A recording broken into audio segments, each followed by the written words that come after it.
Welcome to Unscripted Authentic Leadership podcast, where we are seeking to lead change while also seeking to understand. I am your host, joined by my co-host, John LeBron. We are here for another episode, week 6. Man, time is flying. We are so appreciative of what God has allowed us to do in this podcast and all the support that we are getting. We really want to take time to just say thank you to all of our supporters who have been subscribing to our YouTube channel, Unscripted Authentic Leadership, and also who have been following us on Facebook on Unscripted Authentic Leadership. Those of who have been subscribing and following us on our Instagram, checking out our IG TV reels, the Unscripted Reel, the short podcast clip, getting views there at Unscripted Leadership. We thank you for your support. Those who have been downloading, streaming the podcast, whether it be by Apple or Spotify, Google Podcast, Stitcher, or Buzzsprout, to that we say thank you. Listen, man, how do you feel, man? We're in week 6. How you feeling, bro? Oh, so crazy to think about. I feel like we just started last week. Right. It's gone. Crazy. Oh my goodness! As I was setting this up, I'm like, I can't believe this is episode 6 already. So Absolutely. Before we know it, we'll be at episode 60. So this is great. Exactly. Yes. Absolutely. This is just the beginning. We are excited. So listen, we capped off last week for the first week of September. We started our September series on diversity.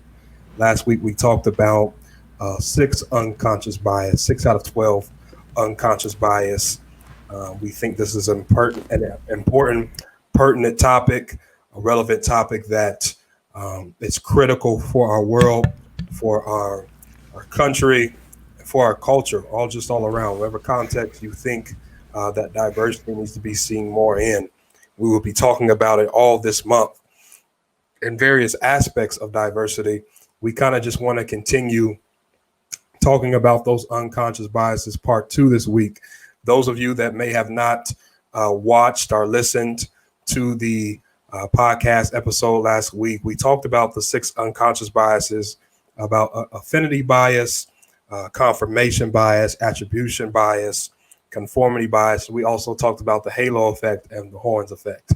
If you have not had a chance to check out last week's episode, I promise you, check it out. You may not listen to the whole thing, but check out at least those 6 unconscious biases. I promise you, you can find some tools, some nuggets that you will enjoy and that you can apply to your everyday life that will help you be the leader that you desire to be. And so we're going to get right into those 6 unconscious bias that are left of those 12. Like I said, we talked about the affinity, the confirmation, attribution, conformity, halo effect, and the horns effect. And so we're going to continue that with bias number 7 being the contrast effect. The contrast effect.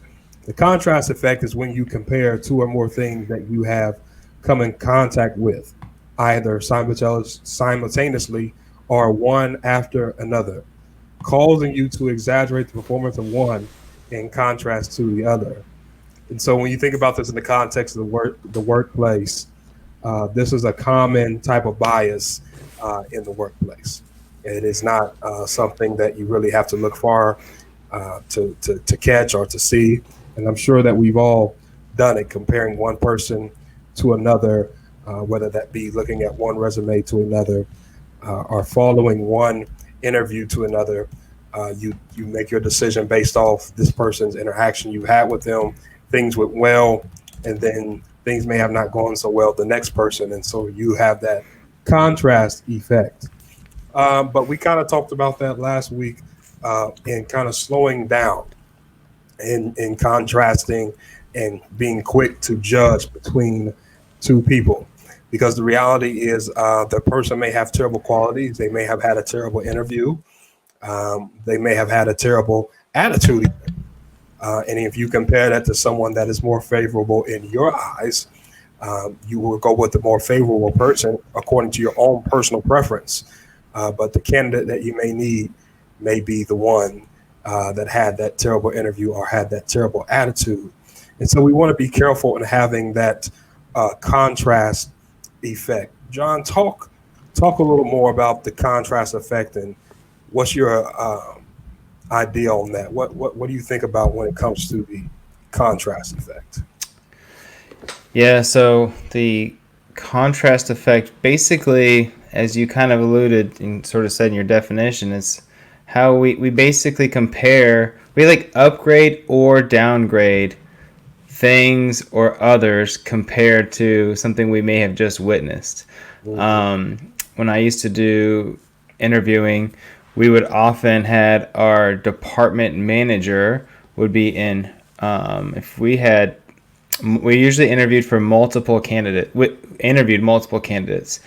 and we would have the department manager who, in the end, would kind of select who we thought was ideal, but as supervisors of teams, he would like us to be part of the interviews. And since there was multiple supervisors, often what we would do is this is very smart, he would be in most of the interviews, and I would attend one of them. And so maybe the candidate was a good candidate in my eyes, or maybe let's take it this way. Let's say the candidate we thought, man, he had a lot of lack. Well, what could happen is if you go into the next candidate right after that, and that person may be still below average but better than the first one, you're like, wow, this one is so much better, because you're comparing the contrast of the other one. That's the contrast effect. So what we would do is the other supervisor would often be in the second interview instead, and we would almost flip-flop a little bit. It didn't happen every time, but it would help with things like that, because that other supervisor wasn't in the first interview to sort of feel it helps remove that contrast issue. I don't know that we did that on purpose for this contrast effect, because I had never heard of it before, but it was a smart move. You can also do the opposite. If you had a great candidate, and this would be somebody like just stellar, he may be at the top of the department in your eyes, or maybe he's just an amazing interviewer. And then you have another interview with another candidate, and that person would typically, if that was the first interview, would have said, wow, this was really good. But because this person was after a really good talker, a really good interviewer, you think, he's not quite what we're looking for. But the reality is, if you would have started with him and only had him as an interview, or her, then that individual, you would have said, hey, this would be a great candidate for our company. We do this all the time. So take a look at Steph. If you want a different realm, Steph Curry. He looks super small on the basketball court, but he's actually 6'3". Right. If he was at my house, he would be a giant. Okay, I'm 5'9". Kyrie Irving looks tiny on the basketball court. He's 6'2". You get what I'm saying? So this happens a lot. We also do it with ourselves. When I was in high school or in junior high, I moved states. I started playing soccer for a team that really wasn't very good, and so I stepped on the field, and it was because it was mid-season and there's no other teams to try out for, and I was instantly top 2 players. Right? I was in junior high. It's not a big deal, but one of the best top 2. Thought, wow, I'm so amazing. I'm so good. The following year, I went and tried out for a good team, and I started on the bench. So, right, good compared to who? Right? So it's good for you when you're looking at others and looking at yourself. Okay, average is the best of the worst and the worst of the best. And so not that you're trying to, I'm not trying to talk on average, but the contrast is basically looking at, it goes for when you're looking within yourself and when you're looking at others, and try to grade yourself and your others based on their own merit, not on who you just saw. Wow. Good compared to who? That just blessed me, because a lot of us, we think we have this big head, and you are a big fish because you're in a little pond. But if we put you in the ocean with the sharks and the bigger fish, we would compare you would look smaller in size. And so a lot of times our comparison only comes, it's very relative to us, because we only compare ourselves by ourselves, and that's not wise. Whoa. I'm not going to add nothing to what you just said. That was awesome. Good compared to who? If you don't get anything else out of the rest of this podcast, but you will. But if you don't, I want you to take that for the rest of the 2020. Good compared to who? If you are comparing how great you are at something, your stats according to who you are, then you're going to seem wonderful. You're going to seem great. But who are you comparing yourself to? Good compared to who? Ooh. All right. Contrast effect. That was really good. Moving on. We're going to gender bias. Gender bias. This is really good. It's kind of a self explanatory term, but it's the tendency to prefer one gender over another gender. Now, people may be saying, well, we're in 2020, John and Lafayette, and this really does not exist. To that, I would say either your eyes are closed, you're ignorant, or you're just willfully being blind. What I mean by that is um, if you look at statistics, take opinions out of it. The reality is that women are often not as favored or looked upon as favorable as it comes to men. Whatever context you want to look at it in. If you want to look at it from a spiritual context, even though study would suggest that there are more women in church than there are men, you still see, as far as leadership roles and platforms, they're more given to men, even though women outnumber men. If you look at the workplace, the CEO numbers, statistically, not opinions but facts, women. When it comes to jobs, uh, men are more likely to get a job, or if the woman gets the same job as them, they will be paid more, even though the woman has the same credentials as them. Both of them have a bachelor's degree. They both have the work experience. They both have the correct credentials. But because one is a man and one is a woman, uh, the man has the advantage.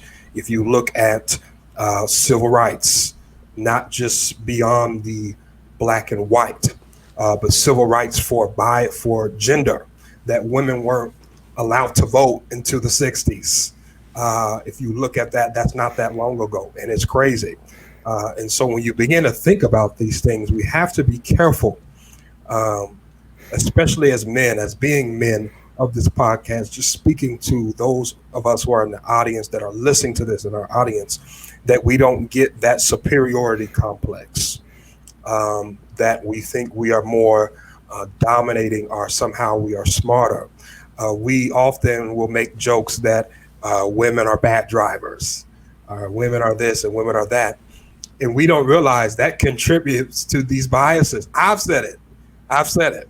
A woman can't drive as good as me. I've said it out my own mouth. So I'm not throwing rocks at anybody. And I'm definitely not trying to come from a place of being hypocritical.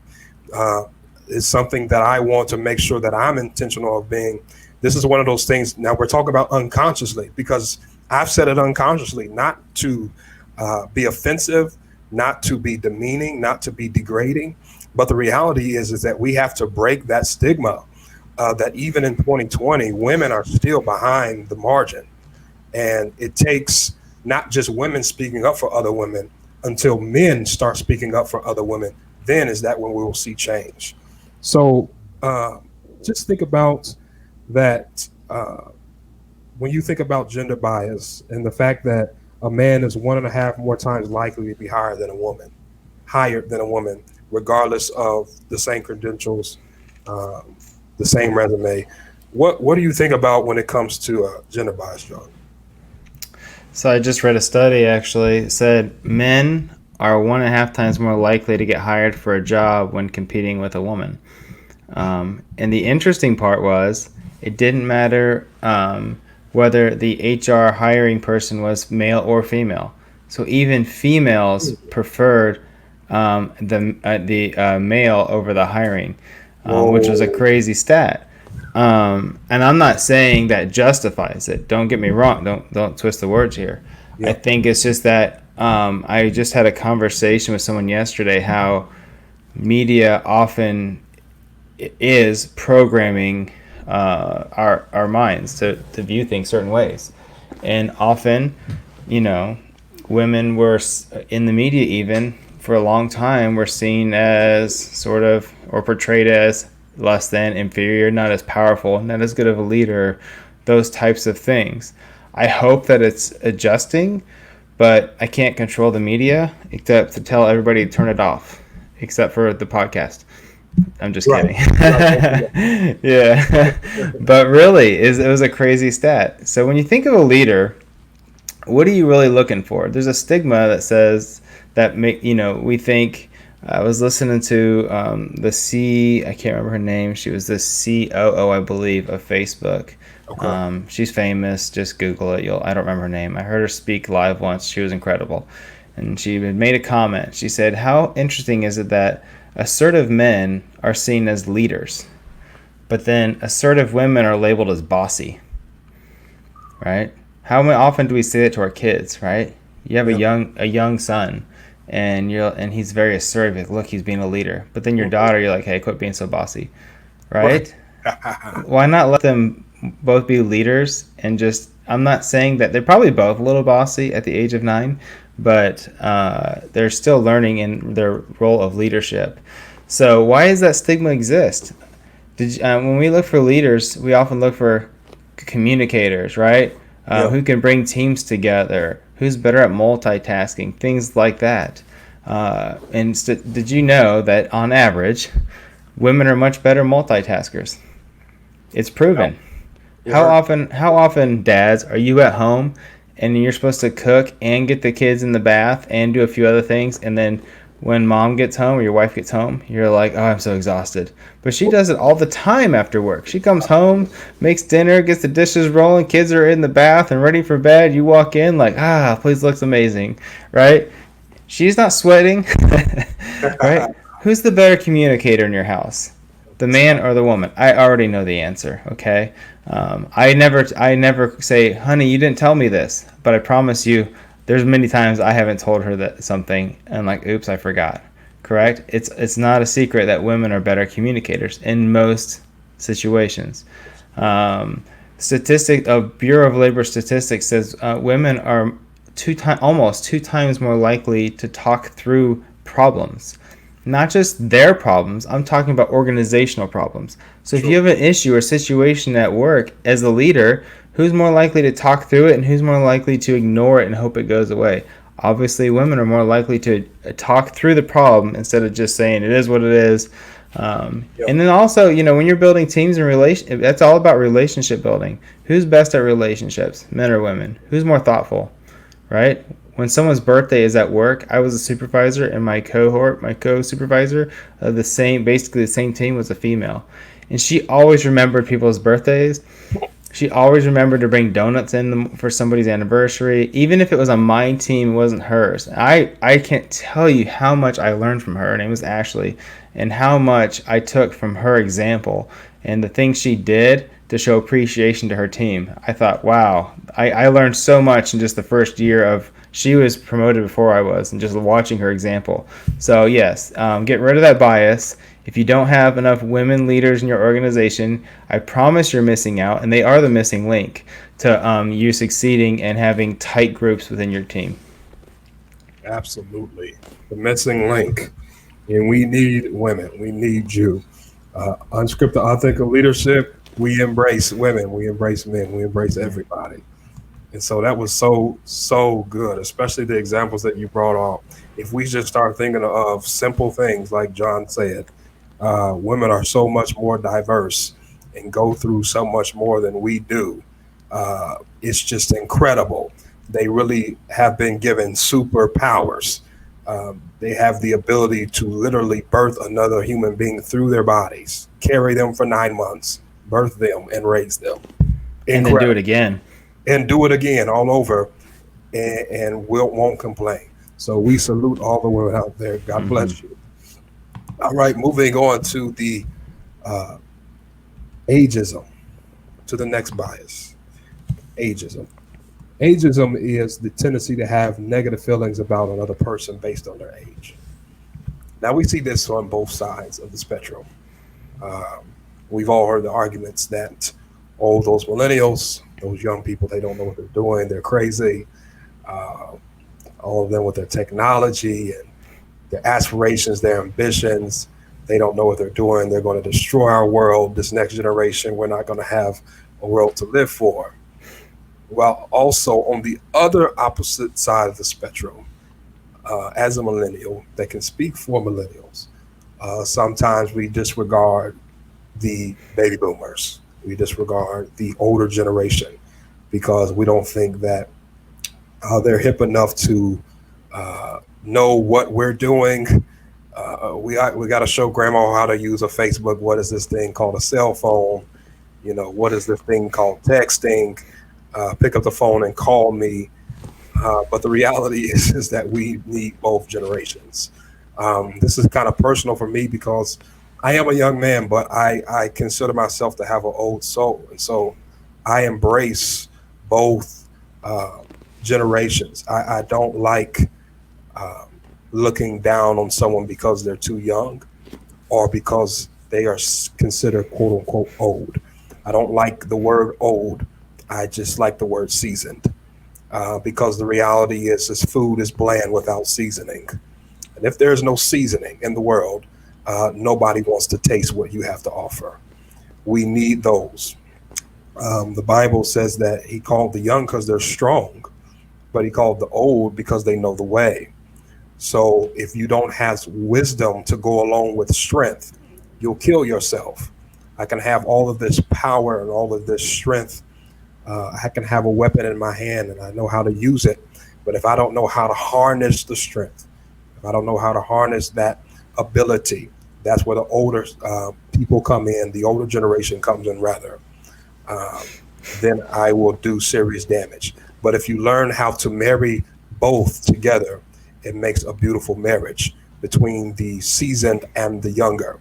And so we need both, especially in the workplace, to kind of lead going forward. We work hand in hand.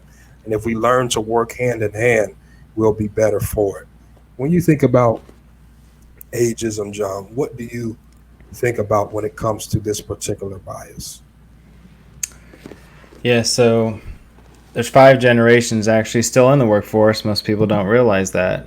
Because of medicine and quality of health and life, people are working longer. It's also harder to retire. So there's a lot. There's 5 generations actually: silent generation, baby boomers, Gen X, Gen Y, and Gen Z.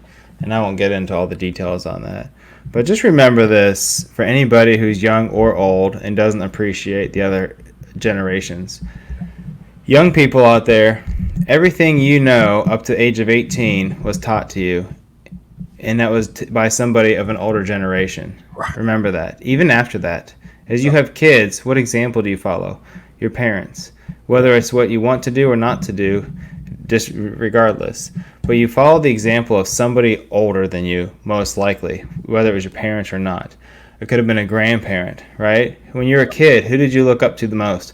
Mom, dad, and then grandma and grandpa, right? Yep. So, older people, the younger generation, you raised them, right? They're a product of the environment you gave them. And so don't look down on that. And if you didn't like it, I guess we should change it a little. But I really don't think the younger generation is bad. I think every generation has looked at the next younger generations that they helped create and said, I don't know about these kids, right? It's happened forever. I'm sure during the hippie ages, those parents back in the 60s and 70s, parents were like, what have we done? Now look, most of that age is the CEOs of the companies that we all work for and love, right. The innovators of our new technology. It's okay to be young and a little bit crazy sometimes. We're just exploring, what life has to offer and where our place is, and you'll find it. So just appreciate each generation and look up to each generation and respect each one, because we all have something to offer. And a lot of things, there's a lot of proof that goes into age diversity improves the performance and productivity of your company. It improves the complex decision makings. Companies with older workers have less turnover, which reduces costs, right? Because older workers are less likely to hop from job to job. Younger workers are still trying to figure out where their place is. Yeah. So, and younger diversity also helps drive innovation. So, everyone has their place, and everyone is created with a special characteristic. So, yeah. Absolutely. I love how you brought that example of each generation is just a template of the generation that followed before them. We are you. And so we need each other. And those statistics that you brought out about both generations, that was really, really good. And so that's ageism. The 10th bias that we want to cover is name bias. Name bias. Name bias is just simply the tendency to judge people or prefer people with certain types of names. Okay. Uh, this is a personal one for me because I've thought about when I have children that I've always said I don't want to name them something that later on down the line in their life would be a hindrance for them getting a job or cause them to be deemed or looked down upon when that shouldn't be the case. We talk about don't judge a book by its cover, but the reality is that studies would show studies would show that white names receive 50% more callbacks for interviews than African American names.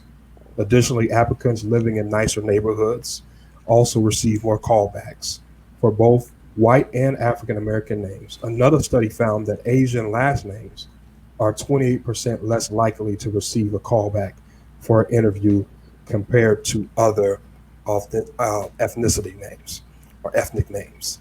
And so I think I had said that last week that Samantha is more likely to get a job over someone whose name is Shaniqua, or John is more likely to get a job than um, or Marquand.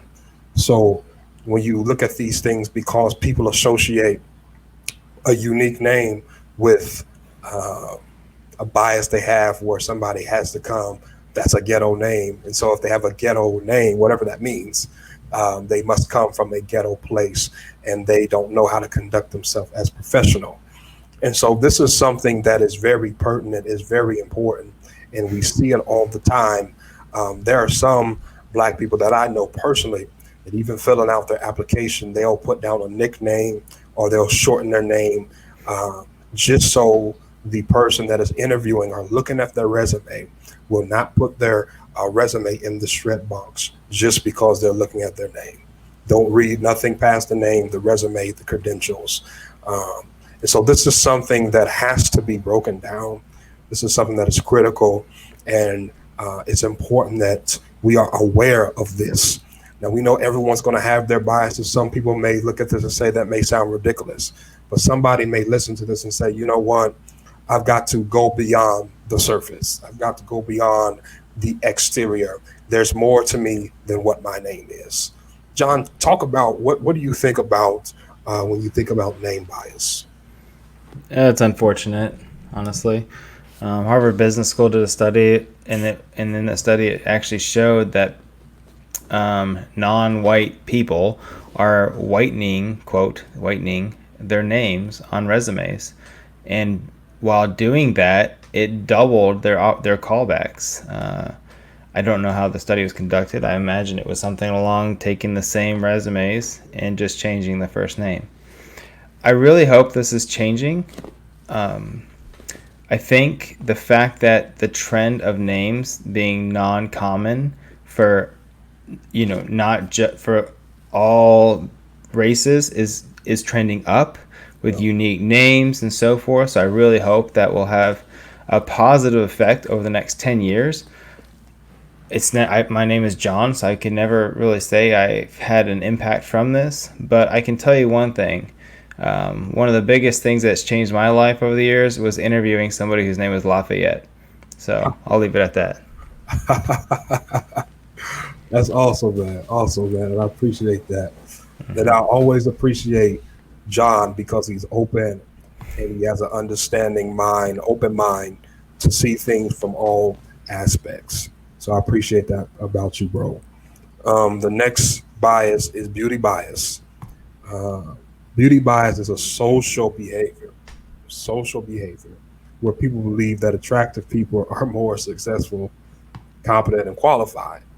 While appearances, race aside, are not protected by the Equal Employment Opportunity Commission, it is a form of bias that is prominent in the workplace. One study found that traditionally attractive people, both men and women, earn higher incomes, whereas less attractive people earn lower incomes. Another study found that attractive people are less likely to receive a job offer for roles that are low paying or perceived to be beneath them. This may be because attractive people are viewed as more social, happy, and successful. Now, when I think of beauty, immediately the first thing that comes to my mind is the quote that beauty is in the eye of the beholder. What that simply means is that beauty is relative. It is subjective. It's not objective because what's beautiful to me may be ugly to you. So who makes these definitions? Who does these? Who makes the hard lining that this is what beautiful is? If you are size 2, you're beautiful. If you are size 20, you're not beautiful. If you have freckles on your face, you're not beautiful. But if you have clear, smooth skin, you're beautiful. If you have a certain shade to your skin tone, then you are fit to be an Instagram model. And if you're too dark, then we don't like you and we exclude you. And so we really have to be careful. It goes back to the principle. And there's a book called Everything That I Learned in Kindergarten. If we really would go back to the principles that we really learned at 4, 5, and 6, or we should have learned, to treat others as you want to be treated and don't judge people based off how they look or what's beautiful to you. Because the reality is, the social constructs that I see in our world today that define beauty are really disgusting. It is someone that has plastic surgery. There's nothing on your body that's real, and we call that beautiful. To me, I don't think that's beautiful. I'd rather you be natural. I'd rather be organic. We don't know if that's you or if that's somebody else. We don't know if that piece of hair came from you or somebody else. We don't know if that feature on your body came from you or somebody else. And so we have to be careful of how we perceive people because of we think they're beautiful or not beautiful. Talk about what you think about when you think about beauty bias, bro. This one is hard. I think I don't know how the studies are conducted, but I don't disagree that if you perceive somebody as more beautiful, you're probably more likely to sort of magnetize towards that person.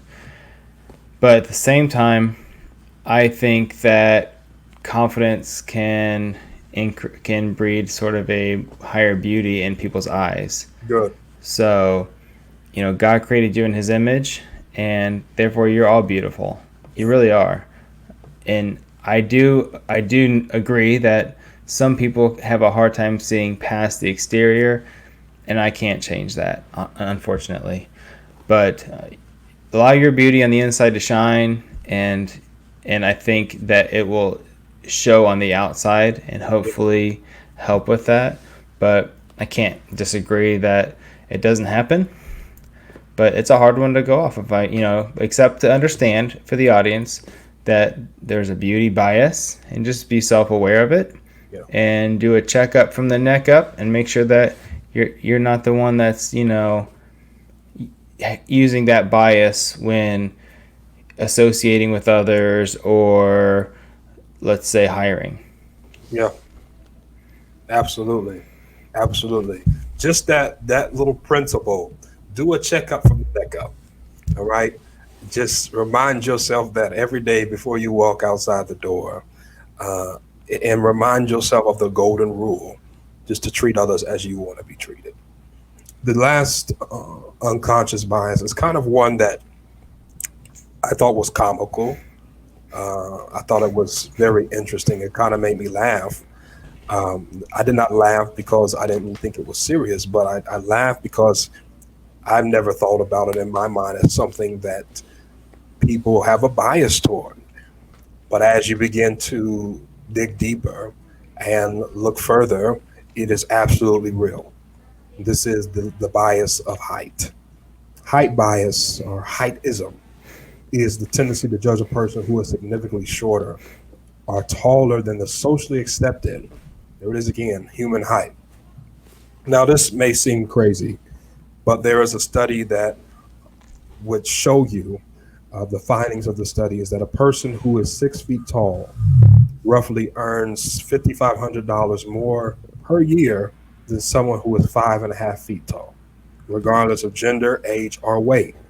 Another study found that tall candidates are perceived as more competent, employable, healthy, which may explain why 58% of male CEOs at major companies are over 6 feet tall. This is interesting to me.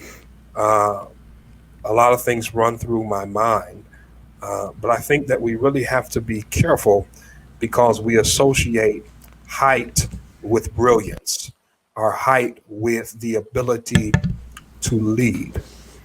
It kind of goes back into intertwine between the beauty bias, that it is absolutely ridiculous to for someone that is just a few inches taller to earn $5,000 more per year just because they were given something to themselves that none of us can control how tall we are. I cannot make myself grow. Nobody can. And so something that is completely out of my control is a benefit for me. So to combat that, do blind interviews, do phone interviews, and some companies are doing these things. Our video interviews where the person is sitting down to kind of eliminate that height bias. When you think about the height bias, what do you think about, John? So I can understand a little bit. For years, I was the smallest or second smallest in every class I had, all the way up until I was about 16 years old, and then finally I started to grow. It took forever. I stopped at 5'9", so I'm close to that average height. Yeah. The average height in America is between 5'9" and 5'10", so finally hit that, but not until halfway through college. And so I was an athlete, I played sports, and I was just always really small. And I can tell you that being small early on can hurt your self-image. Yeah. And it was primarily looking back because everybody always commented on how small somebody was, and sort of this sympathy sort of, oh, he's just so small kind of way. Yeah. And often if someone's small but they try to show leadership traits, they often are referred to as having a Napoleon syndrome, right? And so it happens a lot. With my son is very small because my wife is barely under 5 feet tall, and I'm 5'9", and I didn't grow until almost college. And so yesterday he stood next to one of I have a friend who is 6'4" and his wife is 6'1", so their kids are gigantic. And yesterday I ran into him and his son's in kindergarten and the same height as my son, who's in 4th grade. And they're exactly the same height. Now his son is the tallest kid in class. My son is the shortest kid in class, but they're still 3 years apart. And so, but we don't tell our son, oh my gosh, you're so short. So if your parents out there, just don't. Your son knows he's short. Your daughter knows that she's short. I think it's more of an issue with men. Your son already knows that he's a small person. You don't need to reiterate it. You don't need to talk about it like it's an issue. It's not. He was created that way. It's okay. Right. He has special talents, right? It's okay if he wants to play basketball and he's short. Most people don't go to the NBA anyways. Just allow him to learn what he's supposed to learn at each period of life. So, yes, I can see the height bias being an issue. I can also see it being an issue due to potentially having lower self-images by growing up as a short person. Yep. Absolutely. Raising that generation not to have those stigmas, because a lot of times people grow up, they're grown adults, they have these stigmas because we told them from a child, like you said, you're not telling your son there's nothing wrong with being short. You're not letting them know that. And a lot of times they won't have that stereotype or that bias unless we put that in them. Listen, this has been an amazing conversation. Another awesome week dealing with diversity, unconscious bias, part 2. Listen, you do not want to miss the last 2 weeks of September. Uh, but before we wrap that up, John has a special message that he really wants to give to our audience, and he has really something critical that you need to hear. So as we talk through these biases, yes, it's unfortunate Yeah. that there's biases, and no one's doubting that. But the fact of the matter is, while Lafayette and I can talk about them, hopefully bring awareness to all of us, Yeah. and just as a reminder of, hey, look at the person for the person is really what we're here talking about. Mm-hmm. But you yourself cannot control whether somebody else has a bias, and you can't let that stop you. So it's time we start to view ourselves in the image of God, the Creator. You were created in a unique manner. Whether you are spiritual or not, just understand that you were created special. You were given gifts and abilities that nobody else has. So you need to understand who you are and whose you are. Good. Right? Think of this.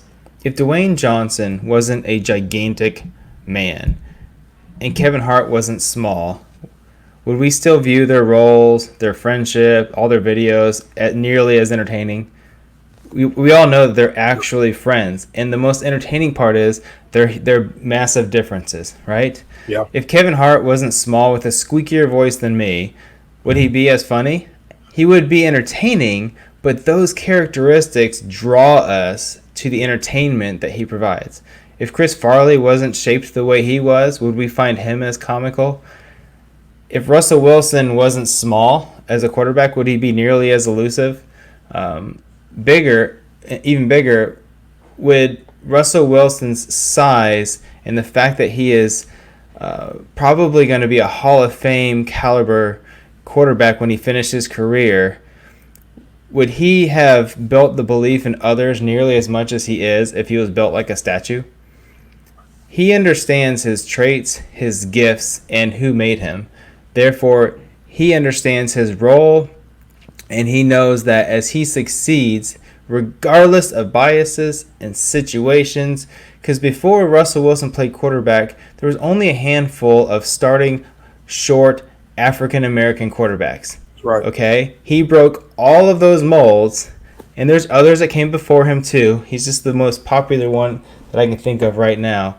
And he builds belief and helps us go to the next level. So we can have a discussion around these in hopes of reducing it, but you just can't allow it to stop you. You're created for a purpose, and your purpose does not reduce in value just because there's biases standing in your way. Absolutely. I hope that those of you that will watch this and listen to this heard that message that John just gave. It's time for you to break the mold. The only way you'll break the mold is being who you are and knowing whose you are. Listen, we want to give you a tool, a resource to read this week concerning the mold.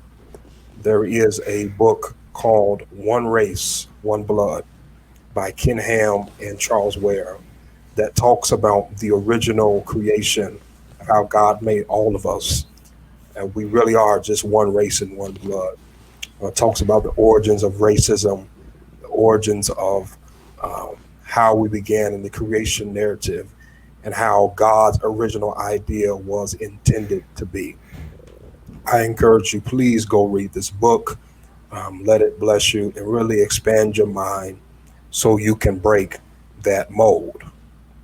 Listen, this has been another week of unscripted authentic leadership, and we are grateful for those of you that have listened to this, those of you that will listen to this, those of you that will tune in. Some of you may be asking, well, how do I tune in and how do I stream the podcast? Well, we're so glad you asked. One way that we want you to do that is to go to our YouTube channel and subscribe. Hit that subscribe button literally right there at the bottom of your screen. You'll see our YouTube channel, Unscripted Authentic Leadership. Yes, There you will find the full length episodes of the podcast.